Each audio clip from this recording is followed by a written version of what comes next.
from the Worthy Ones, the video series where I take all the newest issue ones that I read for the current comic book week and deem them worthy or not worthy. Guys, I'm Mike Spider Slayer. Welcome back to Comic Book Corner 2.0. If you love daily comic book content and you like me helping you make decisions on what comic books to buy, you guys came to the right place. You won't be disappointed. Hit that subscribe button. Also, I just want to give a quick shout out to Comic Capsule.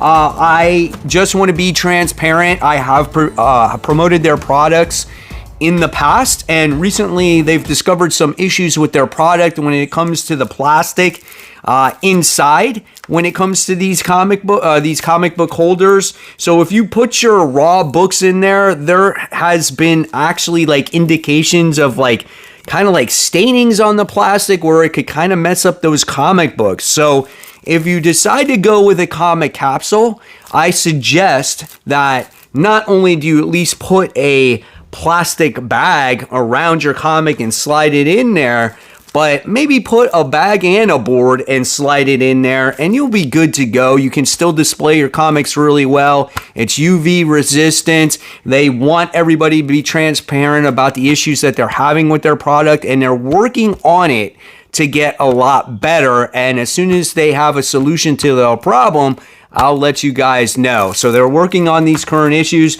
If you don't want to buy a Comic Capsule right now and wait till their issues get solved, dude, I totally understand. But if you do buy them, or if you currently have them, again, put your comic in a bag and board, slide it in there, you should be all right. There's a lot of great comic books to talk about this week, guys, and I am excited. And the first book we're talking about is Cam Girl. This is issue 1. I know a lot of people didn't even know this book probably came out this week. It's done by AWA. It is a one-shot book. This book was a $6.99 book, but it's a hefty book.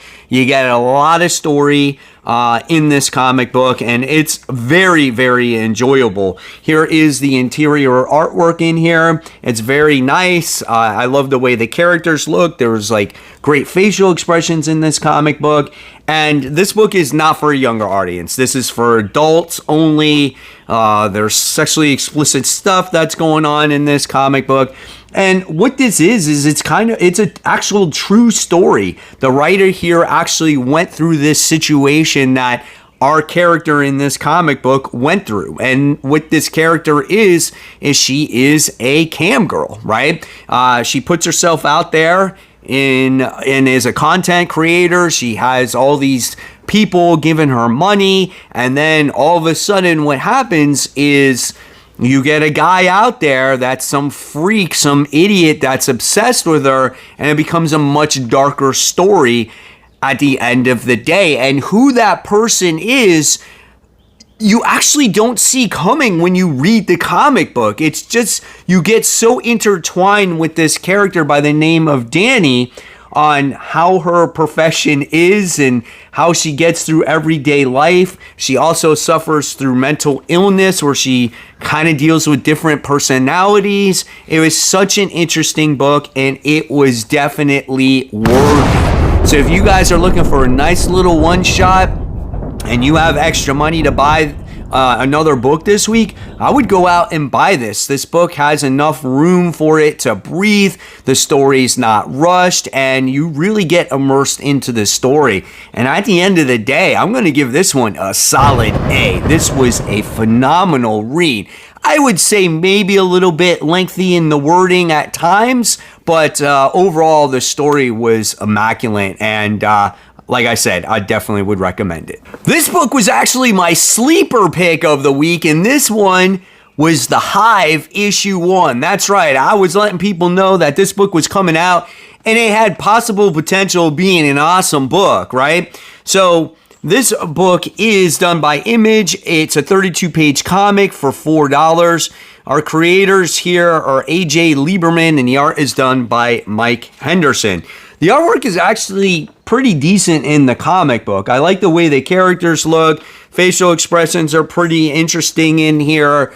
You know, when you open up the first couple of pages of this book, you're like, oh, this actually has really good potential. It's like, it seems like this woman is kind of a badass. I think her name was Shay, and it looks like she doesn't take any crap from anybody. She's very powerful, right? We have people like clamoring to be around her. And this is another one of those books that is not for a younger audience. There's pretty much like unnecessary sex scenes in this comic book, right? So I was kind of just like, I'm like, I don't need that. And once you get past those couple pages in the sex scene, I had no idea what the hell this comic is about. It makes you feel like you're supposed to know who these characters actually are. What is this book? Is this woman a businesswoman? Is she corrupt? Is this a detective story? Do these people have supernatural powers? What are they going after? Right? There's just so many different like elements in this story where you would never think that this is a new issue 1. This is definitely not worthy of a comic book. This was just a jumbled, screwed up, absolute mess. Why would I want to read this book? I have no idea what the plot is. I have no idea who the characters are. Why do I even like the characters? Why would I even freaking come back to this? It has all this elements of like the Hive and the bees and all this other bullshit, but there's nothing here that I sat there and was like, man, this is a good book, right? Good artwork. But that's not going to warrant a second issue for me. And I'm sad because I had high hopes for this book. I feel like it had potential and it let me down. Unfortunately, this book gets an F. I will not be continuing it going forward. Bug Wars. This is issue 1. Now I understand why Jason Aaron took forever to come out with like the final issue of Batman Offworld. He got so much stuff going on these days when it comes to writing, you know, whether it's Turtles, Absolute Superman, Bug Wars issue 1. This one is a 48-page spectacular for $5, and the art is done by Muhammad Azhar. The art is very nice. I mean, when you open up to this book, it reminds you of like Conan. It has all this elements of battle and action in here against like, I don't know, I forgot what they are, like the beetle people and the freaking ant people. And you're just like, oh my God, what is happening? And they're alluding to this great storm. And then all of a sudden it goes into the everyday world of just some kid mowing the lawn, running over like the ant piles and stuff like that. And that's when the book becomes awesome for me. I was just like, oh my God, it's just like this whole world that you would never know exists in the humans aspect, right? You just look at ants as ants and bugs, but in your mind, did you ever think like what goes on underground or what goes on in their world, right? I mean, when you deep down think about it, what's it like down there? And that's what this book kind of explores, right? And so we got this 2 brothers that are moving into their dad's old house. The dad passed away. And you got the one kid that kind of takes his father's footsteps in here and loves bugs. His dad studied bugs, and a really bad incident happened with bugs and the father in this old house. And the older brother is traumatized by it. The mom's trying to hold herself together. And let's just say by the time you wind up getting to the end of this book, something happens to the younger brother to where it's like a Honey, I Shrunk the Kids type of situation. If you guys ever saw that movie where, you know, the adult shrinks down into the backyard, right? And so this book was very much worthy. I absolutely loved it. It was so interesting. My only concern about this book is, will we go back to the real world aspect, or is it just going to take place in the backyard and we're not going to see the parents or we're not going to see the brother anymore? I hope it still has somewhat of a family dynamic, because I feel like that's what I liked most about the comic book, right? So hopefully it does go back to that in some way, shape, or form. So I do have a little bit of a consideration. But at the end of the day, I'm going to give it an A+. I think I am. I'm going to give it an A+. It was just a solid book, and, you know, it seemed like an interesting premise from the start, but it did exceed my expectations. Eddie Brock Carnage. This is issue 1, 32 pages for the price of $5. Highly anticipated book this week, written by Charles Soule, and the art is done by Jesus Ciaz. The artwork is great. Like, look at that. Like, there's no polybag on that, right? I mean, that is intense. The artwork is done by the same artist that did the Punisher series a few years back, and I enjoyed it, and I have a feeling I'm going to like this. Has that creepy, horrific vibe to it. Look at the character's facial expression. You can see the fear in this woman's eyes, right? And I absolutely love that. So in this book, we see Eddie Brock become Carnage. The Carnage symbiote needed a new host. The Venom symbiote needed a new host. They were dying.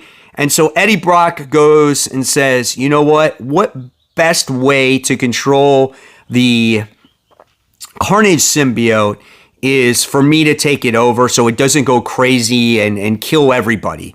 So he makes a deal with Carnage and sits there and says, you know what? You can kill people, but you're going to kill serial killers. You're going to kill bad guys. That's the deal that we have, right? And that's what they came up with, because Eddie, in a way, does miss out on having a symbiote, on being the King in Black. So with him having Carnage at his side, this kind of gives him that. But he doesn't want innocent deaths, right? So in this comic, we wind up seeing him go out on this mission, and he's trying to find this serial killer. And we find out that the serial killer is kind of like the pilot on this plane. And what they do what this serial killer does on the plane is so quite interesting.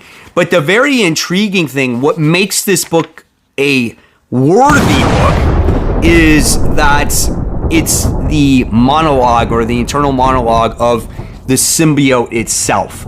He's so sick. He's so insanely twisted, and he's always in Eddie Brock's head, and it can drive you absolutely insane, right? And I just absolutely loved it. So at the end of the day, this book is going to get a solid A as well.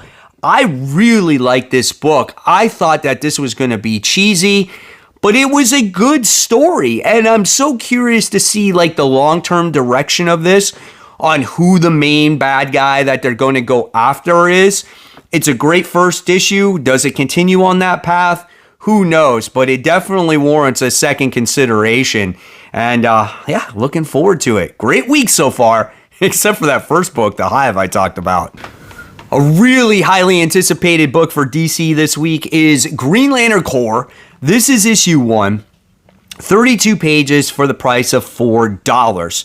Jeremy Adams is the writer, and Morgan Hampton. We have Fernando Passarin, who does the artwork. Now, if you've been jonesing for a Green Lantern Corps series, here it is, guys. It's finally here since the New 52. We get reintroduced to all of our characters. I think this is a great jumping on point for a lot of readers out there that may have never read anything when it comes to Simon Baz, John Stewart, Jessica Cruz, and all of the other Lanterns, right? Really good stuff. And you kind of get recapped of where they've been. It's just a really solid introductory number 1 as we get to see our heroes here go out onto a mission. I think they have to do like rescue. I wouldn't say rescue Blackfire, but they're dealing with the fear emotion in here and whatnot. And you get to see Sinestro in this book kind of helping out, which normally he wouldn't. And it's very, very good comic book. And also, we get introduced to a character that's attached to John Stewart in this. And that's like, oh, that's pretty badass too. So I really love this book as a good jumping on point. I think this book is a little bit worthy. That's right, guys. I would definitely recommend this book. I don't think for me it was like the blow me out of the water issue, because it's pretty much a new jumping on point for newer readers, and I think it accomplishes that.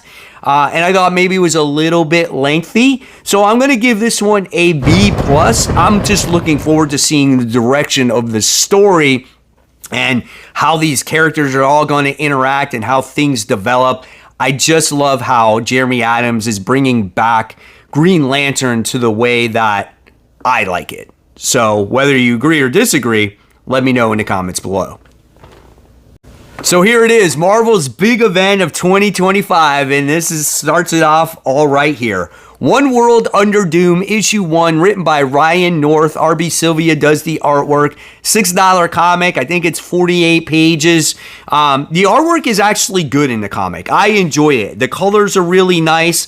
Here we get to see like this opening page with like Doctor Doom. Like, check him out, dude. I think that's awesome, right? He's got like magic coming out of his hands and whatnot. He gets to make, all these speeches. It reminds you of almost like today's like politics, basically what goes on in this comic book. And I don't know if that's what Ryan North was going for here, but I liked this book. I thought it was very interesting to see Doom be emperor and come out of hiding for 6 months and give his little political speeches and sits there and goes, this is what I believe in. I believe in, education on how it should be run. And I'm going to have Hydra build freaking hospitals for us, which Hydra wouldn't normally do. And it was cool seeing the Avengers kind of say, okay, what do we need to do to stop Doctor Doom? Because he's up to all these crazy antics and we need to stop this now.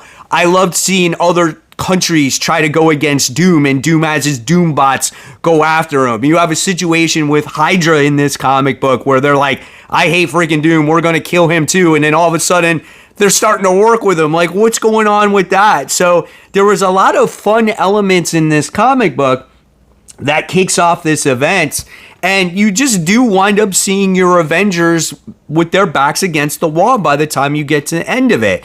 Now, this is a very serious comic book, but you do have fun elements, which I appreciated with Johnny Storm and Spider-Man in the comic book when it comes to an invisible jet or invisible airplane. I thought that was actually a lot of fun, and that's traditional when it comes to Johnny and Spider-Man here. So a hit on those beats too. So as a first issue for the event, I'm going to say this book is worthy. Was it a perfect book? I don't think so. I don't think everyone's going to want to read speeches and have politics in their comic books, right? But I thought it was enjoyable. I like Doctor Doom. I like his confidence in this book. And so I'm going to give this one a solid B. I really enjoyed it. I had a lot of fun with it. It'll be curious to see the direction of it. And I will also be reading these spin-off books, and I want to see what the drop-off is from there. Or will it stay at that same level? Could this be the event that changes Marvel for the better? We shall see. And there you have it, webheads. There are my thoughts on the newest number ones this week. Do you agree? Do you disagree? Let me know in the comments below. I always love hearing your guys' thoughts. And if there's some other new number ones that I missed that you want to let me know about, also leave me comments down below. And as always, guys, I'll leave you more content right here for you to click on. You can check out my massive haul this past week. And remember, support the local comic shops. Keep buying, keep collecting, and always remember to read those comics so we can have great comic conversation just like we did today. Guys, I'll see you on that next video.